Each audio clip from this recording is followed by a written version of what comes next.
Round 20 of the NRL season saw some close wins, some blowouts, but with 7 rounds to go, the race for the top 8 is heating up. So let's get into round 21.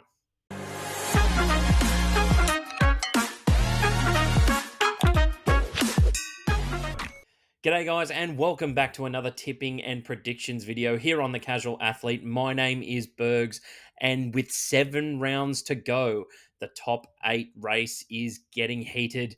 And I can tell you what, there are some blockbuster matchups to go through this week. But as we always do, guys, let's take a quick snap at how we did last week. As you can see, guys, mad week for me. 7 out of 8 tips correct. But what I will just go into is I got 8 margins wrong, which is unbelievable to see considering how many tips I got correct this week. I just couldn't pick the margins this week, you know. Queensland didn't get that series whitewash on Wednesday night. That was a little unfortunate, maybe a bit naive from me to think that, you know, the first whitewash since 2010 could happen in Origin, but Queensland looked the goods prior to that game, and good on the Blues for getting a victory and, you know, maintaining some semblance of pride there. That's always good to see. Not much to go through in terms of these games, guys. I think that Warriors game is the one that I think everyone may or may not have had a 50-50 shot at this week. However, the Warriors, judging by the way they played, they should not have been outsiders in that game. I know they were marginally outsiders, and I did lock them last week. They were $1.97 going into this game, but they just destroyed the Sharks, and, you know, it further cements that the Sharks this year are a bit of a, you know, pretender team. They're sitting in the top 8 at the moment, but they have had 3 buys, and there are some very hungry teams below them who haven't had all of those buys yet, so we'll wait to see if they drop out of the 8. Parramatta made it close as well. I will mention that the 13 plus there was a bit generous on Parramatta. They should have really turned up a bit of a better performance on Sunday night against the Titans. Maybe I'm downing the Titans a little bit too much. They've got the Roosters this week, so we'll get into that game. But with all of those results taken into account, guys, we moved up the leaderboard, and I hope you did too. Let's make sure that the momentum continues into round 21, where we've got some blockbuster games. But first, we will go through the Thursday night game, where we have the Dragons taking on the Tigers at WIN Stadium in Wollongong. In the last 10 matchups between these two teams, the Tigers actually have the better record with 6 out of the last 10 games. And they also have won the most recent fixture between these two teams. Two teams languishing, 16th versus 17th. It's, you know, a bit of a dumpster fire game at the moment. The Tigers, though, I think they played some better footy than they showed against the Cowboys in that 74-point drubbing. And the Dragons, you know, without trying to dump on them too much, they did have the bye this week, so they get another 2 points, which is great for the Dragons. But in this game, I'm really leaning towards the Tigers. I think with Api Coruscant back, they looked a little bit more punchy. They had Jareem Buller had a much better game than he had when Brooks and Coruscant were both out. Brooks may or may not be coming back for this game. Don't quote me on that one. I think that he may need an extra week, if I'm not mistaken. But, you know, having Coruscant back a bit early definitely gave them a little bit more spark in attack, and they managed to put on some points against the Knights, who are playing some pretty decent footy right now. I do like the Tigers in this game. I know it's a WIN Stadium, but yeah, with the Dragons, they have no reason or have given me any kind of faith in them this year at all. And to be fair, I think they've been the worst team this year. I don't think the Tigers deserve the spoon at this point in time. So I'm going with my heart on this tip, guys. I'm going to go the Tigers 1-12. I think they get it done in a close one. Okay, guys, moving into Friday now, where we have the Warriors taking on the Raiders first at 6 p.m. A little bit different time difference, being that this game is at Go Media Stadium in Auckland. Over the last 5 games, this has been a bit of a you win, I win scenario, with teams trading blows over the last 6 games. It's 3 apiece at the moment, but the most recent win came at Canberra Stadium. As you might remember, the Warriors were the Jared Croker 300th game party poopers. Yes, and Warriors, they're flying right now. I know that they have a couple of wins over the last 2 weeks over a Shark side that's probably not top 8 team right now. I think you just judge that by the form that they're playing. They're probably the 9th best team in the competition. I think that's where they might end up. But I think the Warriors, again, just have this kind of effervescent play. They've got a bunch of guys that a bit of discards from their recent clubs. Sean Johnson, Charles Nickel Clockstad's playing really well. Adam Fanua Blake is one of the form props of the league, and Tohu Harris is an absolute rock in the middle. The Raiders, though, they should get Josh Papali'i back for this game. Harley Smith-Shields should come back as well. Pasami Saulo should also come back onto the bench. And for the Warriors, Nia Kore will come back from suspension. And they'll also get Bunty Afoa back for this game. So a couple of welcomed ins. They, have Adam Fanua Blake running a lot of minutes over the last couple of games. So I like the Warriors in this one again. They're just playing some really nice, clean footy. Can score points at will, and they did concede the first try against the Sharks, but after that, it was pretty much a shutout. To the Warriors' credit, they really sharpened up on defense after that first try. They're a little slow starting, the Warriors, but once they get into the game, they seem to get better. So I'm actually going to go the Warriors in this one, guys. 13 plus.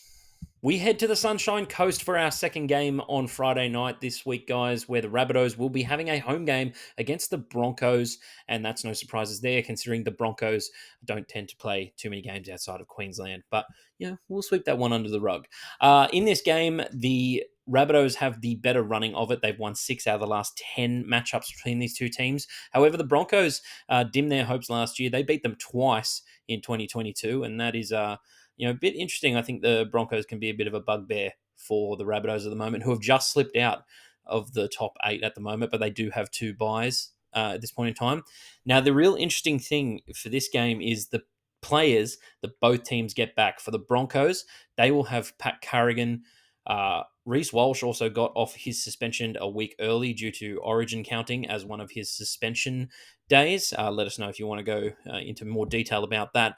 And then Payne Haas should also come back for this game. And the Rabbitohs, well, as per the NRL casualty ward, they are due to get Jai Arrow, Campbell Graham, Jacob Host, and Latrell Mitchell back this week. We'll see how that pans out. But yeah, this is a blockbuster game. There's a couple on this week's roster. They're going to be pretty hard to tip. I think just based on recent form, you've got to lean the way of the Broncos. I think the Rabbitohs, whilst they haven't had players, throughout Origin, the Broncos haven't either, and they've seemed to, still grab a few wins there. And I think the Rabbitohs were significantly down on troops against the Dogs, so I'm not sure if I really want to count that one. They nearly ended up stealing it at the end, so yeah, super tough. I'm really torn. I think the Broncos, they're playing just such good footy for a young team, and if the Rabbitohs do get these players back, it's going to be a blockbuster of a match. I invite everyone to tune in on Friday night. I'm sure Broncos and Rabbitohs fans will. Toss of a coin here. I'm going to go with the Broncos, 1-12. I just thought I'd interrupt the video, guys, for a moment to let you know that only 36% of you watching this video right now are subscribed. So if you like the content that we put out each and every week, please make sure that you like and subscribe to the Casual Athlete channel to get all of your favorite news about the NRL. Please follow us on TikTok, Instagram, and Facebook. It helps us out a ton so that we can do more stuff for you guys. Now back to the video. Alrighty, guys, we move on to Saturday's games now, where we have the Titans taking on the Roosters at Seabus Super Stadium on the Gold Coast.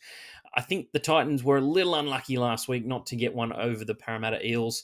Yeah, tough game, when you've got a half that very experienced in Mitchell Moses who can kick field goals, and then you throw the ball to Tanner Boyd expecting him to do the same thing. And it's tough for a guy who hasn't really played a full season at halfback. Yes, I know he kicked a field goal earlier in the year, but I just think that it was a bit of a tough situation to throw him into there. But, credit to them. They played some very good football against a team that has been one of the form teams of the competition, which really leans me to picking them this week. I think the Roosters are just dreadful at the moment. They were good for 40 minutes again this week, but it's a game of two halves, right? It's what commentators and what analysts always say, that you got to play till the final whistle. And the Roosters don't seem to be doing any of that right now.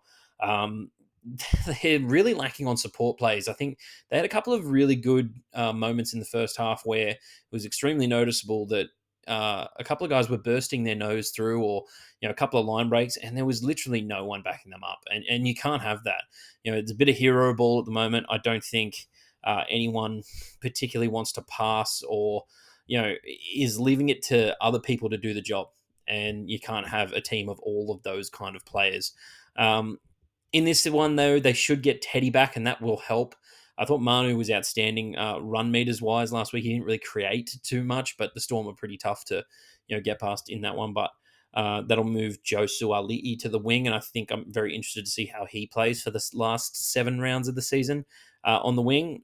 He was definitely better there last year, and at centre he's been kind of a bit found out for a few poor defensive decisions. So I'm actually going to go the Titans in this one. I think they look the better team. They're playing more as a team. They, have some really good players. I think AJ Brimson being rested was a good move. Although it didn't help them in the getting 2 points win category, I think it will in this one. I'm going to go the Titans, 1-12. Okay, guys, moving on to the next game on Saturday. We have the Knights taking on the Storm out at McDonald Jones Stadium in Newcastle. And I tell you what, it is not a favourable matchup for the Knights at all. 2015 is the last time that the Knights beat the Storm. That was 12 games ago. And it was actually in a season where the Knights, they got the wooden spoon. So anything can happen. But not a great matchup for the Knights. I think they're playing some much better footy at the moment. I will say that about the Knights. They're looking a lot more positive. Kalen Ponga's in some pretty good form right now. They're putting on points, quite a lot of points at the moment. With the 66-0 against the Dogs, and then 34 points last week against a pretty decent Tigers side. But none of those matchups really give me an indication of how they'll go against like a Storm side that is just consistent. They didn't really do too much to beat the Roosters the other night. They scored a few tries off kicks, but I think Xavier Coates had a pretty outstanding game in the air, and what a try he scored from that intercept as well. So as soon as he got the ball, I called try. I just thought he was away and gone, and so he did do that as well. Yeah, I just think this is pretty easy. I think the Melbourne Storm are going to roll on here and continue their streak against the Knights. I think some hoodoos have been broken this year, but I don't think the Knights, while it is a pretty much must-win game for them if they are any chance of making the top 8, I just think Adam O'Brien doesn't tend to do pretty well against his old master, old Belzer. So I'm going to go the Storm, 13+. Okay, last game on Saturday night is an absolute blockbuster, guys. We have my North Queensland Cowboys taking on the Parramatta Eels at Queensland Country Bank Stadium. And you would say that these are probably the two form teams of the competition right now. And Cowboys, they squeaked home against Manly last week, but they're coming off some pretty shaky losses, both of these teams. The Eels also got away with one against the Titans. They seem to be having some very close games with the Titans all of a sudden, but in this matchup, yes, 7th versus 9th. I think the Cowboys have to keep winning to stay in touch of that top 8. The Cowboys actually, I will correct myself, they just moved into 8th spot this week, leapfrogging the Rabbitohs. First time they've been in the top 8 this season. So, yeah, I think with both teams right now, it's must-win territory. I think the Eels have some harder matchups coming up, as do the Cowboys. As far as my tip goes, wow, tearing at my heartstrings here. I think the Cowboys are playing marginally better football, you could say, but that might be a bit of a bias coming in there. I think the Eels could very easily win this game. However, they don't tend to do too well away from home against the Cowboys. I can remember Darwin last year was not a good matchup for them, and then we also beat them at Queensland Country Bank Stadium as well. So I'm going to go the Cowboys in this one, guys, but I think it will be a very close game. Potentially a Val Holmes or Mitchell Moses field goal to decide it. I'm going to go the Cowboys, 1-12. Moving on to Sunday's games now, and we have the Panthers taking on the Dogs at Bluebet Stadium for the first game on Sunday. And in the last 5 matchups, the Dogs are winless against Penrith. It's not a good matchup for the Dogs at all. They may get Viliami Kikau back. Maybe he might want to come back against his former club and take them on. But I think the Panthers are probably getting some more important players back. They rested a lot of Origin players and got the win against the Dolphins on the weekend. So, yeah, and especially I think there's rumblings that Nathan Cleary will also come back. Not a bad game to come in. A bit of target practice, I would say, for a few games down the track heading into the finals, as the Panthers will be a top 4 team, it looks like at this point. Yeah, don't know if I need to go too much detail against this, guys. I think the Panthers win 13 plus here, and it could get a bit ugly, actually, for the Dogs. I know Seraldo knows the system quite well, but he still hasn't been able to really, fortify that defense. The Dogs keep leaking points. They're the worst defensive team in the comp right now. So I think you'd probably say that the Panthers are just going to run riot here, and it's going to be a big case of white line fever out there at Penrith. Panthers 13 plus.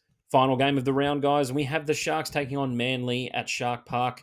In the last 5 games between these two teams, the Cronulla Sharks have the run of it, winning 4 out of the last 5, and you'd also say that they're pretty heavily favoured in this game. Sharks tend to be, this year's bottom 8 bullies right now. They do not have a great record against top 8 teams, but Manly aren't a top 8 team as it stands right now.